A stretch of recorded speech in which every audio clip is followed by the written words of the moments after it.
Welcoming Miss Rebkha Afanu.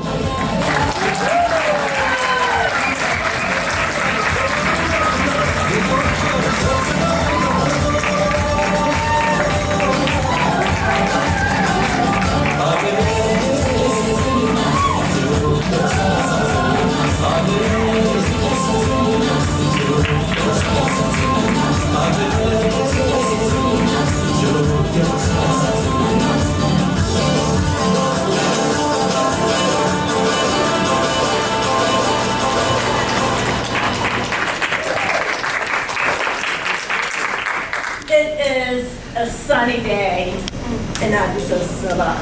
Temperatures hovering in the high 70s as usual as we walk across the courtyard in Nazareth School to go to the library. Once in the library, I was admiring the books that adorn the bookshelves. And then my eyes landed on this one book. And I picked it up, and I leafed through it. I knew this is the book I want to take home. It's a little red book. It's got black borders all around it with one single word for a title. H-E-A-L-T-H.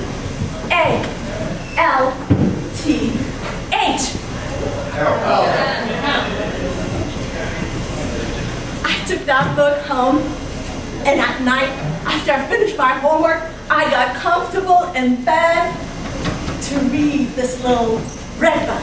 But not before I tuned in the radio to the smooth sound of African-American soul music.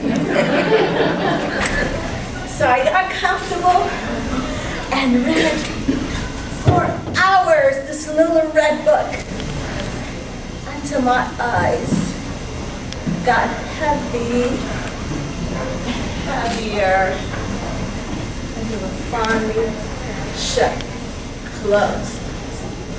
And when my eyes were closed, this little red book opened my eyes to all kinds of information about health. Health, you see, is not just the absence of diseases, viruses and bacteria infesting our body. Health is emotional, it's financial, it's environmental, it is spiritual, it is physical.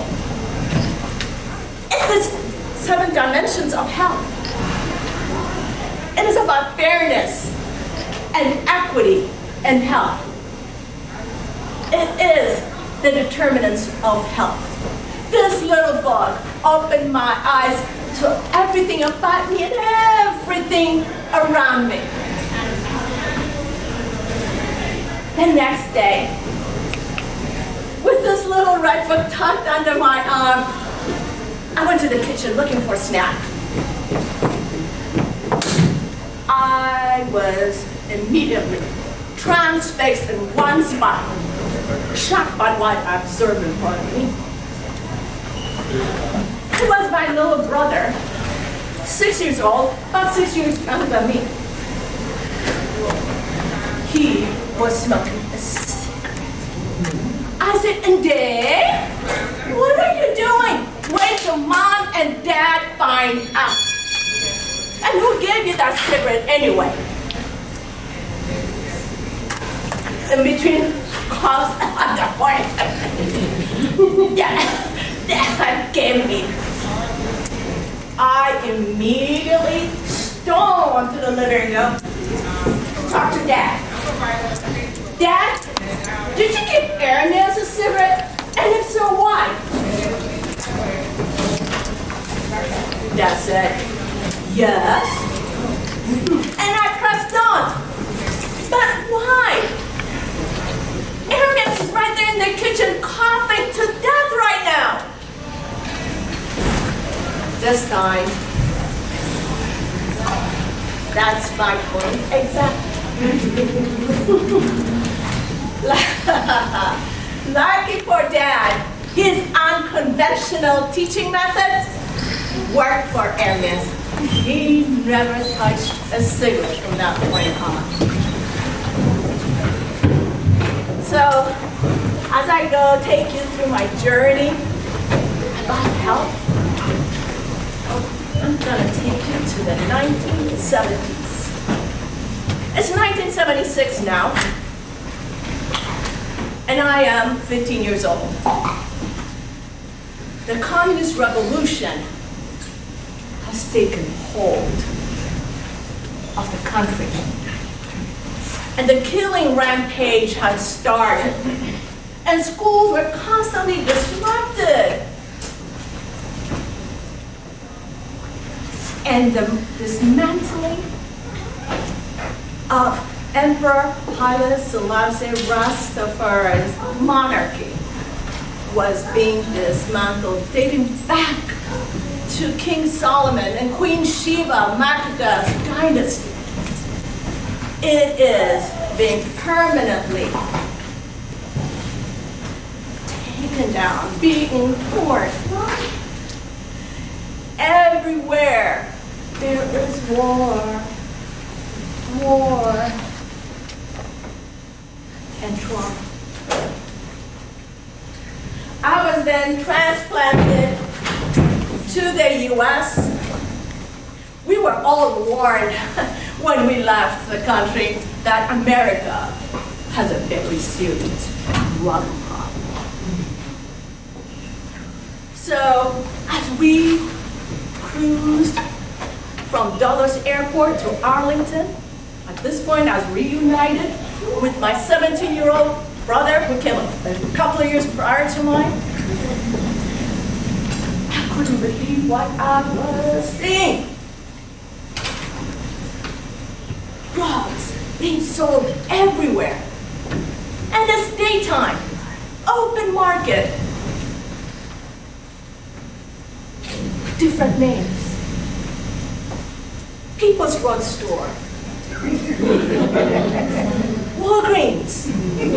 Rite Aid. CVS. I asked my brother who was driving, I said, drugs are sold so openly here? And my brother scolded me. He said, no, those are pharmacies, not illegal drugs, as he puffed on his cigarette. So now, with this little book that has ignited this curiosity about health, it's 1980s, and I pursued a degree in biology and a master's in public health. Mind you, it's 1985 now.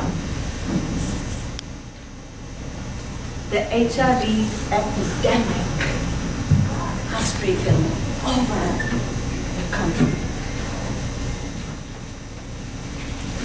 It permeated especially the gay communities in San Francisco and New York City. So here I am, straight out of grad school in New York City, and the first job that I got was as HIV/AIDS phone counselor. So as people called, guess what advice we gave them, because there was no cure? What did we say? Use condoms. Yes, exactly. Limit your partners to just one person. Yes, thank you. Stay out of the bathhouses, right? Always wear latex condoms. Those were the same advice we give now as we work with the health department on ending the HIV epidemic. In those days, being diagnosed with HIV/AIDS was a death sentence. And many of the counselors that work with me, they shared that their partners committed suicide the moment they discovered the diagnosis, rather than die a slow, agonizing, painful death. long way since then. And that period of time is a forgotten memory. But suicide is a lingering presence in my life.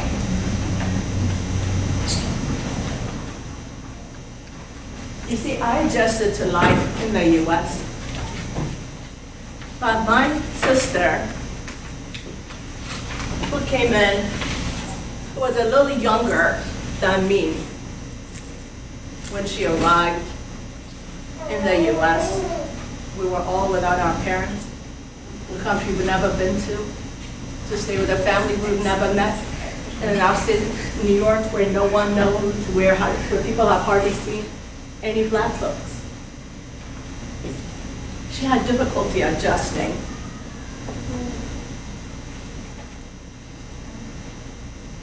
And she sank into deep depression.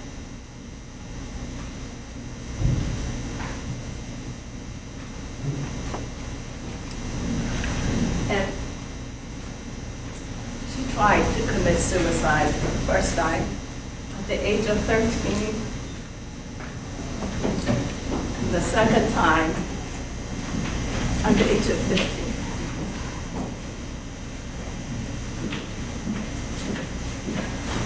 We all sat around her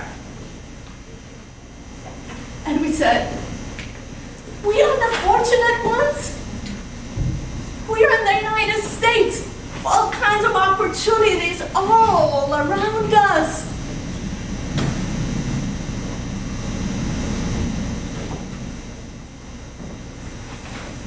She stared blankly. So we knew all, we said what we could do. We said we were afraid that she would try this again. So we said, promise us, please, you will never do this again.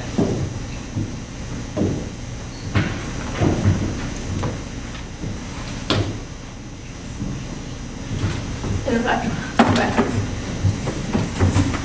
that was a cruel and selfish punishment.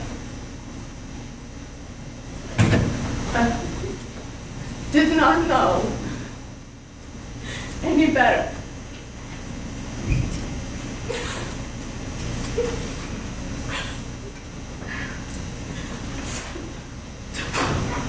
Do we know any better now?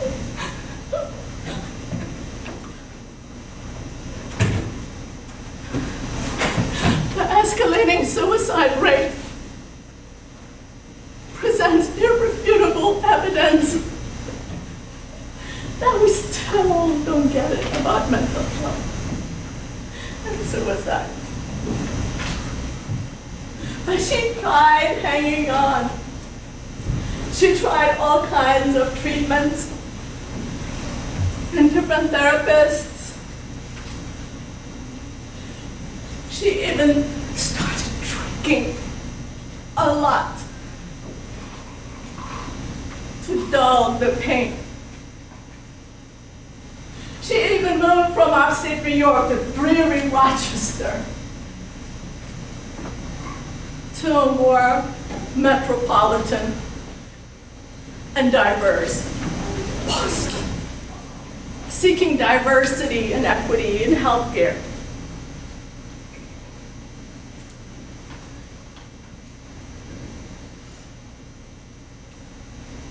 After she came from her first encounter with the therapist, I talked to her, and she said to me, she lamented. She was so dismayed and so discouraged. She said, the therapist, Rebkha, is so much younger than me. I'm from a very far away country. What does she know about me?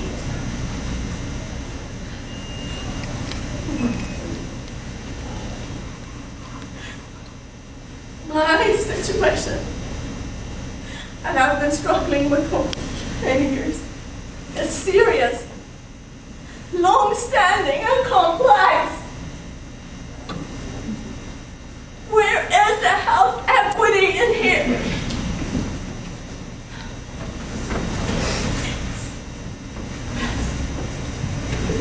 But you try it. She hoped.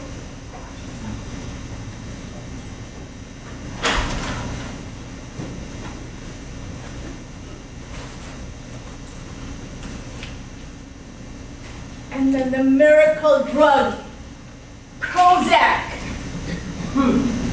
took the country by storm. And I see some of you nodding, so you remember that period. Everybody thought this was the magic drug. My sister was so excited. It's been a decade, over a decade of fighting. So she got on Prozac. Different doses, different here, there, few weeks.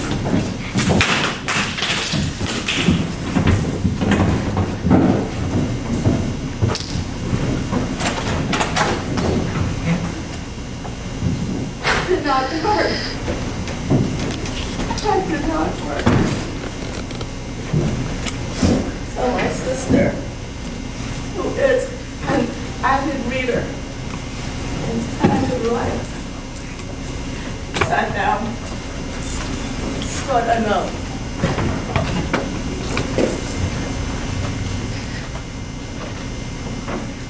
I have given up hope. I can no longer fight. I'm sorry, I cannot continue to keep the promise I made for you. I need to find.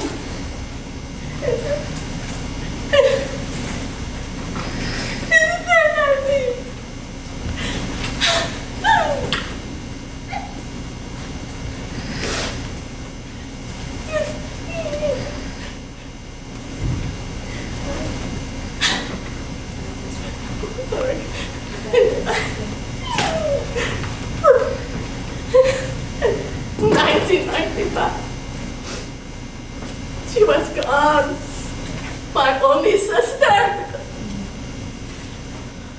was gone.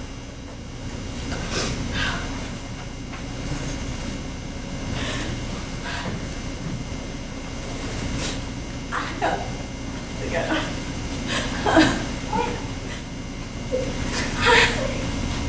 I have to get up. There's so much work to do. We need to fight. There's so much to fight. So much depression. So much suicide. Suicide in the African American community has increased 58% in the last 10 years. Our young are losing their lives. I must work on smoking. I must work on fighting cancer. I must work. There's so much to be done around health equity.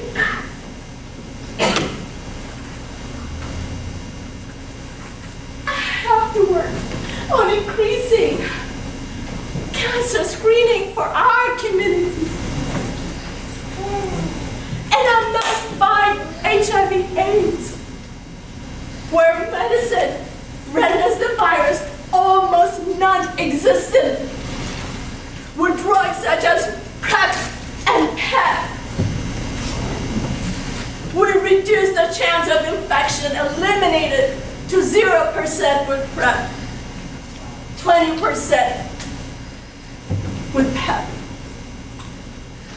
If our folks have access to the information and access to the medicine,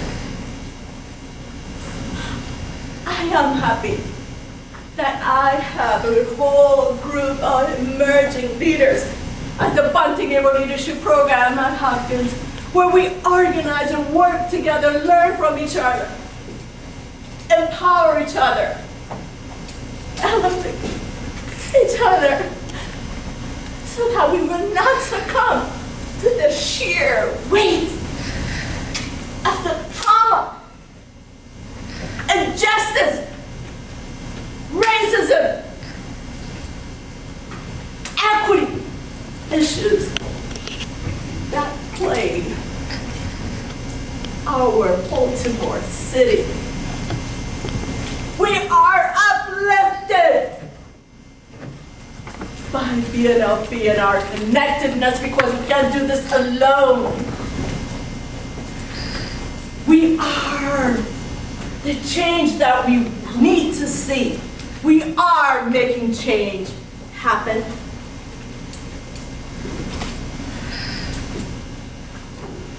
I am all grown now. I still carry the little red book. All grown. And this girl is not a woman. I still have the joie de vivre.